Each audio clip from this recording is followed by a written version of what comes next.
हरि ओम, नमो नमः। आइए आज हम श्रीमद् भगवत गीता के 15वें अध्याय के 16वें श्लोक का अर्थ समझने का प्रयास करें। यह श्लोक इस प्रकार है। ओम श्री गणेशाय नमः। ओम श्री परमात्मने नमः। अथ पंचदशोऽध्यायः पुरुषोत्तमयोगः। श्रीभगवानुवाच द्वाविमौ पुरुषौ लोके क्षरश्चाक्षर एव च क्षरः सर्वाणि भूतानि कूटस्थोऽक्षर उच्यते। यहाँ पर भगवान श्री कृष्ण अर्जुन को ही नहीं अपितु हम सभी को ये बताते हैं कि इस जगत में, इस लोक में द्वाविमौ दो प्रकार के पुरुष इस जगत में है। हम जानते हैं कि वेदांत कहता है कि सब कुछ एक है, अद्वैत है, दूसरा कुछ है ही नहीं। फिर भगवान श्री कृष्ण ऐसा क्यों कहते हैं कि दो प्रकार के पुरुष हैं? यहाँ पर तात्पर्य यह है, दो प्रकार के पुरुष इस शब्द का अर्थ होता है पूर्ण। ब्रह्म पूर्ण है और उसी पूर्ण ब्रह्म के अनेक स्वरूप है। उस परमात्मा की अनेक जीवात्मा है।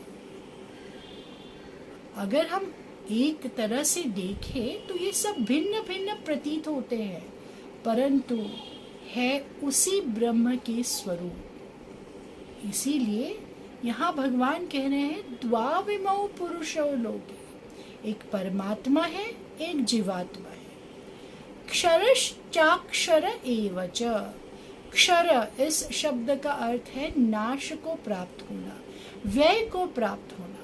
और अक्षर शब्द का अर्थ है जो कभी भी नाश को प्राप्त नहीं होता है, अर्थात जो अव्यय है, शाश्वत है।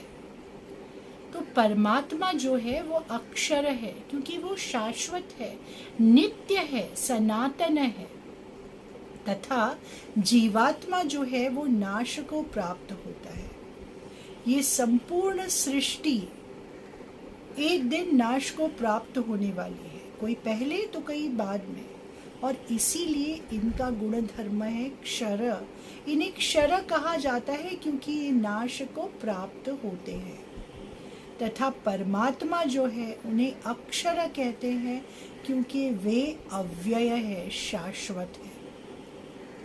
क्षर सर्वाणि भूतानि, और जो सभी जीव है ये नाश को, सर्वाणि सभी, भूतानि अर्थात जीव, सभी जीव जो है वो नाश को प्राप्त होते हैं।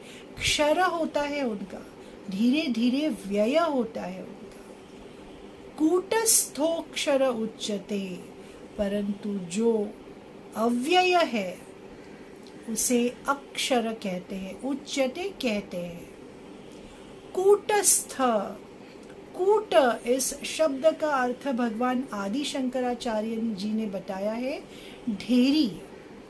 जिस तरह से हम अनाज की एक ढेरी लगा के रखते हैं, उसी तरह से सभी जीवों के ऊपर जो सबसे श्रेष्ठ है वे परमात्मा है, परब्रह्म स्वरूप है।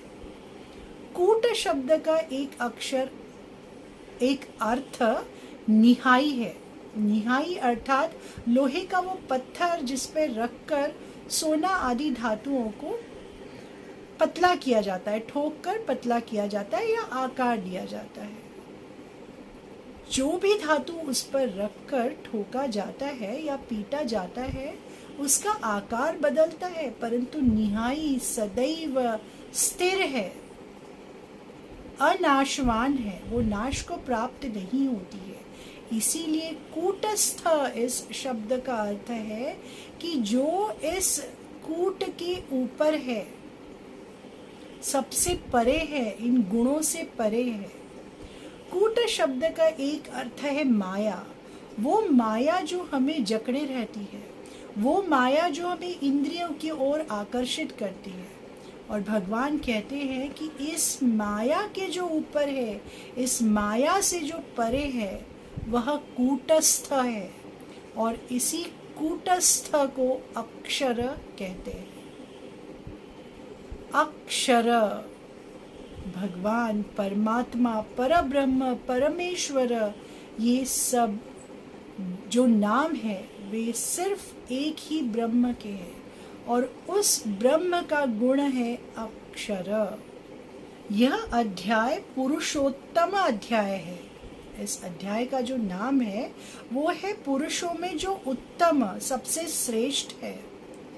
और यहाँ पर भगवान जो है परमात्मा के बारे में अर्जुन को बता रहे हैं। अर्जुन के साथ साथ ये ज्ञान हमें भी प्राप्त हो रहा है।